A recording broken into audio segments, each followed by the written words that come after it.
Hey Math fam, kicking off 2026 with a prime challenge. Can you find integers n such that n to the fourth plus 4 is prime? A very straightforward problem, but seemingly no starting points for our solution. I mean, we can't factor out anything, and even if we set n to the fourth plus 4 equal to some prime number, say 2, 3, and so on, it doesn't guarantee that n would be an integer, and even more that those are the only integers that work for n. So let's try to break it down in a different way.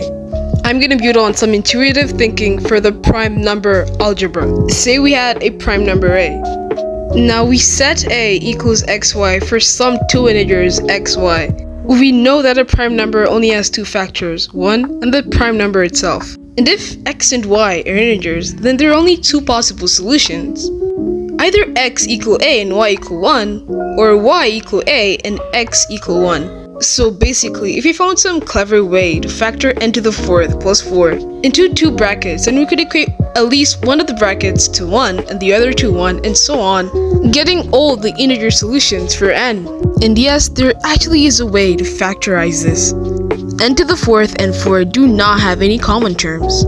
That means we may have to add some new terms to the expression n to the fourth plus 4 in order to factorize it.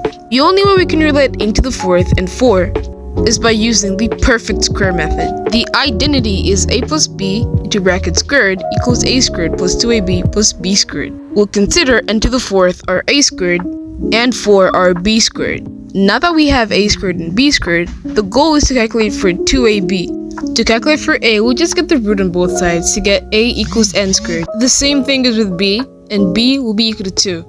So 2ab will be given by 2 times n squared times 2, that's 4n squared. So to make n to the fourth plus 4 a perfect square, we'll simply add 4n squared.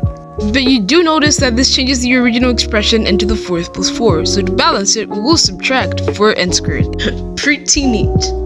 We showed that n squared plus 4n squared plus 4 was a perfect square, and to factorize it, we'll have to use the a plus b into brackets squared, which would be n squared plus 2 into brackets squared minus 4n squared. It may not be obvious at first sight, but this is a difference of squares, in that 4n squared can be written as 2n into brackets squared.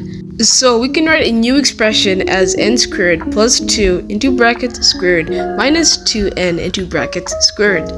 And like mentioned before, we can use the difference of squares identity, which goes like this: a squared minus b squared equals a plus b into brackets times a minus b into brackets. For the expression we have, our a is n squared plus 2 and our b is 2n. So basically, using this identity, we can write a new expression. That is n squared plus 2 plus 2n into brackets times n squared plus 2 minus 2n close brackets. Remember that intuitive thinking for the prime number algebra? This is where it gets useful, because now we have the product of two integers equaling to a prime number. So we know from the two possible solutions, either the first bracket n squared plus 2 plus 2n equals 1, or the second bracket n squared plus 2 minus 2n equals 1. Okay, let's start by cleaning this up. And now we can simply solve for n in each equation. For the first equation, let's subtract 1 from both sides to make the equation equal 0. Now I'm not even going for a quadratic, but a simplified expression. Notice that n squared plus 2n plus 1 is a perfect square. That can be written as n plus 1 into brackets squared. Then we simply take the root on both sides. The root of n plus 1 squared is n plus 1 and the root of 0 is 0. So very simply, n plus 1 equals 0, so n equals negative 1 in the first case. This is an integer, so it qualifies to be an answer for n. We can do the second case in the same way. It's just an a minus b squared this time. A minus b squared equals a squared minus 2ab plus b squared. And if we subtract the 1 from both sides, then we'll have n squared minus 2n plus 1 equals 0.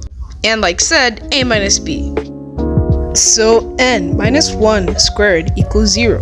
Following that, n minus 1 equals 0, so n equals 1. This is also an integer, so it qualifies to be another solution for n. And that's the solution to our original problem. So that indeed was some clever factorization.